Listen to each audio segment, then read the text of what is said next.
Muy buenas a todos y bienvenidos a una nueva inmersión profunda. Bueno, esta vez nos vamos a sumergir de lleno en un caso que la verdad es que marcó un antes y un después en la historia criminal de Chicago. Sin duda. Un misterio que a día de hoy sigue resonando con una incertidumbre pues escalofriante, el caso Mm. de las hermanas Grimes. Bastante que se pues trágicamente famoso, ¿no? Pero esta inmersión contamos con un artículo bastante detallado de la Wikipedia en español que nos ofrece pues una visión exhaustiva de este crimen desde su inicio con la desaparición de esas chicas hasta las últimas teorías que intentan arrojar un poco de luz sobre este caso que a día de hoy sigue sin resolver. Exacto, nuestra misión hoy, y esto va por ti que nos estés escuchando, es desentrañar las claves, los detalles cruciales de este caso, presentarte esta historia de una manera clara y absorbente para que puedas comprender, porque incluso después de tantos años el misterio de las hermanas Grimes sigue siendo tan inquietante. Pero bueno, antes de nada vamos a conocer a las protagonistas de esta tragedia, Barbara y Patricia Grimes, dos hermanas inseparables de 15 y 12 años respectivamente. Buenas estudiantes, y atención, aquí viene un dato que quizás os sorprenda. Absolutas fanáticas de Elvis Presley. Su devoción por Elvis era tal que el fatídico 28 de diciembre de 1956 decidieron ir a ver la película Love Me Thunder, por 11ª vez. Una pasión sin duda encomiable por el rey del rock and roll. Según los datos que tenemos, salieron de su hogar sobre las 5:30 de la tarde. Llevaban consigo $2.50 destinados a las entradas del cine y al billete de autobús de vuelta. Le prometieron a su madre Loretta que regresarían antes de medianoche. El cine en cuestión era el Brighton Theater, situado relativamente cerca de su casa en el barrio de McKinley Park, a 2,5 kilómetros aproximadamente de distancia. Y ahí en el cine se encontraron con una amiga de Patricia, Dorothy Weinert. Dorothy testificó ante la policía que estuvo sentada justo detrás de ellas durante la primera película. Las vio en el intermedio comprando palomitas antes de que ella y su hermana pequeña se marcharan sobre las 9:30 de la noche. Y aquí es donde la cronología de esa noche toma un cariz crucial. Bárbara y Patricia decidieron quedarse para la segunda proyección. Esto implicaba que su llegada a casa se retrasaría hasta cerca de las 11:45 de la noche. Cuando la medianoche llegó y las chicas no habían regresado, la preocupación de su madre, Loretta, comenzó a crecer exponencialmente. En un intento por localizarlas, envió a sus otros dos hijos, Teresa y Joey, a la parada de autobús más cercana para ver si las veían llegar en alguno de los siguientes vehículos. Desafortunadamente, 3 autobuses pasaron sin rastro de Bárbara y Patricia. Sus hermanos regresaron a casa y tras intentar contactar con sus amigas sin éxito. Loretta Grimes se enfrentó a la terrible decisión de denunciar su desaparición a la policía de Chicago a las 2:15 de la madrugada del 29 de diciembre. Lo que se desencadenó a continuación fue una búsqueda de una magnitud asombrosa, una de las más extensas que se recuerdan en la historia del condado de Cook. Cientos de agentes de policía se movilizaron junto con un gran número de voluntarios de la comunidad local. Se rastreó minuciosamente cada calle de Brighton Park, puerta por puerta, y se realizaron batidas en ríos y canales en busca de cualquier indicio. Se distribuyeron nada menos que 15,000 panfletos con sus fotografías. Y la iglesia a la que asistían las jóvenes incluso ofreció una recompensa de $1,000 a quien pudiera proporcionar información que condujera a su paradero. Imagínate por un momento la angustia, la desesperación que debían sentirse en el ambiente. La investigación fue exhaustiva, eso es innegable. Se interrogó alrededor de 300,000 personas y unas 2,000 fueron sometidas a interrogatorios más intensos. Sin embargo, a pesar de estos esfuerzos colosales, las pruebas sólidas que pudieran arrojar luz sobre su paradero fueron sorprendentemente escasas. Curiosamente, varios adolescentes que también estuvieron en el Brighton Theater esa noche declararon haber visto a las hermanas Grimes conversando con un joven que, según describieron de manera bastante consistente, guardaba un gran parecido con Elvis Presley. Y atención a este detalle, también recordaron que subieron a un coche de la marca Mercury conducido por este hombre. Una pista intrigante sin duda, especialmente dada la conocida fascinación de las hermanas por el famoso cantante. Sin embargo, inicialmente algunos detectives contemplaron la teoría de que las chicas se habían fugado con novios, una idea que sus padres rechazaron con vehemencia desde el primer momento. Y la cobertura mediática del caso fue masiva. Se informaron muchísimos supuestos avistamientos de las hermanas, incluso hasta el 9 de enero. Estos avistamientos, en un principio, alimentaron esa teoría de la fuga voluntaria, a pesar de la insistencia de la familia en que no era propio de las chicas actuar de esa manera. Llegó incluso a rumorearse que habían viajado hasta Nashville quizás con la esperanza de conocer a Elvis o de intentar emular su estilo de vida. La desesperación de su madre era palpable. Loretta Grimes hizo un llamamiento público desgarrador, implorando a quien pudiera tenerlas retenidas que al menos les permitieran contactar con ella por teléfono, prometiéndole su perdón incondicional. Y la propia leyenda Elvis Presley se involucró personalmente en el caso. El 19 de enero, desde su famosa mansión de Graceland, emitió un comunicado televisado rogándoles a las hermanas que regresaran a casa para poner fin a la angustia de su madre. Incluso hizo una petición radiofónica directa a las jóvenes Grimes, un gesto que subraya la profunda conmoción que este caso había generado a nivel nacional. Pero toda esperanza de un regreso a voluntarios se desvaneció trágicamente el 22 de enero de 1957. Un constructor llamado Leonard Prescott se topó con algo inusual junto a la German Church Road en Willow Springs, tras un repentino deshielo que había dejado al descubierto el terreno. En un principio pensó que podrían ser maniquíes abandonados, pero al volver a pasar por la zona acompañado de su esposa Mary, la terrible verdad salió a la luz. Eran los cuerpos sin vida desnudos y congelados de Barbara y Patricia Grimes tendidos detrás de una barrera de seguridad. La descripción de la escena es escalofriante. Barbara yacía del lado izquierdo con las piernas ligeramente flexionadas. Patricia estaba boca arriba con su cuerpo parcialmente superpuesto a la cabeza de su hermana y su cabeza girada hacia la derecha. Todo indicaba que habían sido transportadas en un vehículo hasta ese lugar y luego arrastradas hasta su posición final. En los cuerpos se observaron lesiones perturbadoras. Bárbara presentaba 3 heridas punzantes en la zona del pecho, además de contusiones en la cabeza y el rostro. Patricia, por su parte, tenía numerosas contusiones dispersas por todo el cuerpo, incluyendo también la cabeza.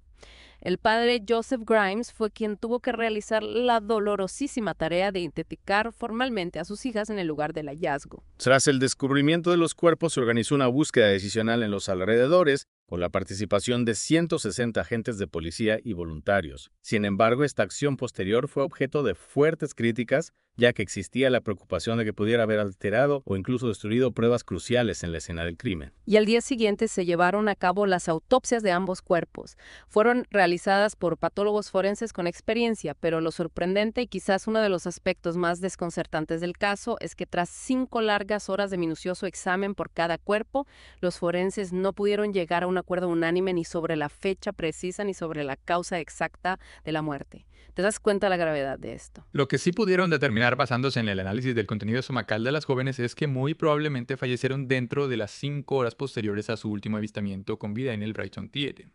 Esto sitúa la hora de su muerte en las primeras horas del 29 de diciembre. La causa oficial de la muerte se registró finalmente como shock y exposición al frío, aunque es importante señalar que cada patólogo llegó a esta conclusión por un proceso de eliminación de otras posibles causas. Y aquí es donde las contradicciones en los informes forenses comienzan a generar aún más preguntas que respuestas. Se concluyó que las heridas punzantes encontradas en los cuerpos eran en realidad lesiones post-mortem, causadas probablemente por la acción de roedores, y que las contusiones eran de carácter leve. Además, no se hallaron heridas fatales evidentes ni rastros de alcohol, drogas o veneno en sus sistemas. Otro detalle profundamente desconcertante fue el hecho de que los cuerpos estaban descritos en los informes como marcadamente limpios, y sus ropas nunca fueron encontradas. Las autopsias también revelaron que Bárbara probablemente había mantenido relaciones sexuales poco antes de su muerte, aunque los forenses no pudieron determinar si este acto había sido consentido o forzado, ya que no se encontraron pruebas concluyentes de agresión sexual. Lo más extraño de todo, si cabe, es que a pesar de todas estas incertidumbres y contradicciones, los certificados de defunción oficiales listan el homicidio como la causa de la muerte, pero describen la causa específica como un shock secundario resultante de la exposición a las bajas temperaturas. Es casi como si se quisiera simplificar una situación terriblemente compleja con una explicación que a ojos de muchos resulta totalmente insuficiente. Uno de los forenses, Walter McCarron, intentó ofrecer una explicación, sugiriendo que los cuerpos habían conservado relativamente bien debido a las bajas temperaturas ambientales y que la nieve los había mantenido ocultos hasta el reciente deshielo. Sin embargo, el investigador jefe de la Oficina del Forense del Condado de Cook en aquel momento, Harry Gloss, expresó públicamente su profundo desacuerdo con estas conclusiones. Y vaya si lo hizo. Gloss declaró abiertamente a los medios de comunicación que había observado numerosas señales de violencia en los rostros de las chicas, lesiones que, en su opinión experta, no podían atribuirse únicamente a mordeduras de animales. También señaló un detalle muy importante, la presencia de una fina capa de hielo derretido justo debajo de los cuerpos, lo que sugería que aún estaban relativamente cálidos cuando fueron depositados allí, al menos hasta el 7 de enero, fecha en la que se produjo una nevada significativa en la zona. ¿Qué te parece este detalle? Claramente contradice la teoría de que llevaban allí desde la noche de su desaparición. Efectivamente. Y Gloss fue incluso más allá en sus declaraciones, afirmando categóricamente que ambas chicas habían sido víctimas de agresión sexual durante el tiempo que estuvieron desaparecidas. Llegó a mencionar el hallazgo de semen en el cuerpo de Patricia y la presencia de leche cuajada en el estómago de Bárbara, a pesar de que no había consumido leche esa noche. Estas revelaciones, por supuesto, añadieron una capa aún más oscura y perturbadora al caso. Es en ese punto donde las controversias oficiales dentro de la propia investigación alcanzan su punto álgido. Harry Gloss estaba absolutamente convencido de que un tal Edward Bedwell era el responsable de las muertes de las hermanas Grimes, y no dudó en criticar duramente la investigación original de las heridas que se detallaban en los informes de las autopsias. Gloss llegó a alegar que los detectives a cargo del caso se negaron deliberadamente a revelar ciertos detalles macabros de las autopsias, debido a lo que él consideraba una moral puritana imperante en la época, y a un supuesto deseo de proteger la reputación de las jóvenes fallecidas y los sentimientos de su madre. Curiosamente, otras voces se sumaron a estas alegaciones, afirmando haber tenido acceso a archivos del caso que sugerían que las chicas frecuentaban bares y que hombres mayores les compraban alcohol fuera de los establecimientos. Un panorama muy diferente al que se presentó inicialmente. Sin embargo, los detectives que participaron en la investigación original siempre mantuvieron su postura insistiendo en que no existía ninguna evidencia que sugiriera que las chicas tuvieran una mala reputación, o que hubieran sufrido violencia extrema o agresión sexual antes de su trágico final. Un choque frontal de versiones, como puedes ver. La situación se tornó aún más tensa cuando Glosto fue finalmente despedido de su cargo por el forense Walter McCarron, tras negarse repetidamente a retractarse de sus controvertidas declaraciones públicas. Gloss, por su parte, siempre sostuvo que su despido obedecía a motivaciones políticas, mientras que el sheriff Joseph Lohman llegó a respaldar públicamente las conclusiones de Gloss, mostrándose de acuerdo con la teoría de que las chicas habían sido víctimas de golpes y tortura a manos de un depredador sexual. Y en medio de toda esta confusión aparece en escena Edward Lee Benny Bedwell, un vagabundo de 21 años que, según varios testimonios, guardaba un sorprendente parecido físico con el mismísimo Elvis Presley. Los propietarios de un restaurante local incluso testificaron haberlo visto en compañía de dos chicas, que coincidían con la descripción de las hermanas Grimes, el 30 de diciembre, 2 días después de su desaparición. Bedwell fue arrestado por la policía e inicialmente llegó a confesar haber estado con las hermanas hasta el 7 de enero. En su confesión, que posteriormente se demostró llena de inconsistencias, declaró que las había golpeado después de que ellas rechazaran sus insinuaciones sexuales y que luego arrojó sus cuerpos desnudos. Sin embargo, Loretta Grimes se mostró absolutamente incrédula ante esta confesión, llegando a afirmar categóricamente que sus hijas jamás habrían estado en la zona de West Madison Street, donde Bedwell decía haberlas encontrado. Un tal William Cole Willingham también admitió haber estado con Bedwell y dos chicas el 30 de diciembre, pero negó rotundamente que estas fueran Barbara y Patricia Grimes, y por supuesto negó cualquier tipo de implicación en sus asesinatos. Y como era de esperar, Bedwell se retractó de su confesión inicial, alegando haber sido víctima de amenazas, sobornos y violencia física durante los intensos interrogatorios policiales. Incluso llegó a afirmar que creía erróneamente que sería puesto en libertad si confesaba. Además de la retractación, surgieron pruebas sólidas que contradecían la versión de Bedwell. Por ejemplo, no se encontraron rastros de alcohol ni de perritos calientes en los cuerpos de las chicas, a pesar de que Bedwell afirmaba haberlos consumido con ellas. Los informes forenses tampoco respaldaban la teoría de que hubieran sido golpeadas hasta la muerte. Para colmo, se demostró que Bedwell estaba trabajando en el momento de la desaparición de las hermanas y se encontraba en otra localidad cuando supuestamente cometió los asesinatos. Ante estas claras contradicciones, Bedwell fue liberado bajo fianza y poco después fue absuelto de la acusación de violación de una niña en Florida antes de fallecer en 1972. Otro nombre que surgió en la investigación fue el de Max Flake, un joven de 17 años. Inicialmente fue considerado uno de los principales sospechosos, pero las leyes de Illinois de la época lo protegían de ser sometido a una prueba de polígrafo debido a su minoría de edad. Un detalle legal que sin duda frustró a los investigadores. Sin embargo, el capitán de policía Ralph Petake logró persuadir a Flake para que se sometiera voluntariamente a una prueba de polígrafo no oficial. Según los informes de la época, Flake presuntamente confesó los asesinatos durante esta prueba. Pero como bien sabes, al no poder ser utilizada como evidencia en un juicio y ante la ausencia de pruebas físicas que corroboraran su confesión, Flake fue liberado sin que se presentaran cargos en su contra. Curiosamente, años más tarde fue encarcelado y condenado por el asesinato no relacionado de otra joven, un historial cuanto menos inquietante. También se mencionó brevemente el nombre de Silas Jane como otro posible sospechoso, aunque nunca se llegaron a encontrar pruebas sólidas que lo vincularan de manera concluyente con el caso de las hermanas Grimes. Y llegamos a un punto verdaderamente escalofriante de esta historia. 5 meses después de los asesinatos, Loretta Grimes, la madre de Barbara, y Patricia recibió una misteriosa llamada telefónica anónima con detalles tan precisos sobre la disposición de los cuerpos que solo el verdadero asesino podría conocer. ¿Te imaginas el impacto de esa llamada? Efectivamente. La persona que llamó mencionó específicamente que los dedos de la chica más pequeña estaban cruzados en los pies, un detalle macabro que nunca se había hecho público por las autoridades. Esta llamada telefónica supuso un golpe terrible para Loretta y reabrió viejas heridas en la investigación. Tras esta terrible tragedia, los padres de las hermanas ya estaban amistosamente divorciados desde 1951 y Loretta tenía la custodia de sus 7 hijos. El impacto emocional y financiero en ella fue devastador. Incapaz de trabajar debido a la profunda pena, dependió en gran medida del apoyo de la comunidad para poder mantener a su familia y hacer frente a los gastos de la hipoteca y los funerales. La respuesta de la comunidad de McKinley Park fue realmente conmovedora. Amigos, vecinos, compañeros de clase de las chicas e incluso sus profesores organizaron diversas colectas de fondos para ayudar a la familia Grimes. La funeraria incluso ofreció sus servicios de forma totalmente gratuita. Bárbara y Patricia fueron finalmente enterradas juntas en el cementerio Holly Sepulchre Creek el 28 de enero, con sus compañeros de clase actuando como portadores del féretro.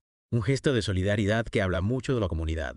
Un año después de la tragedia, Loretta Grimes hizo una declaración pública en la que expresaba su firme creencia de que sus hijas habían sido asesinadas por alguien que conocían.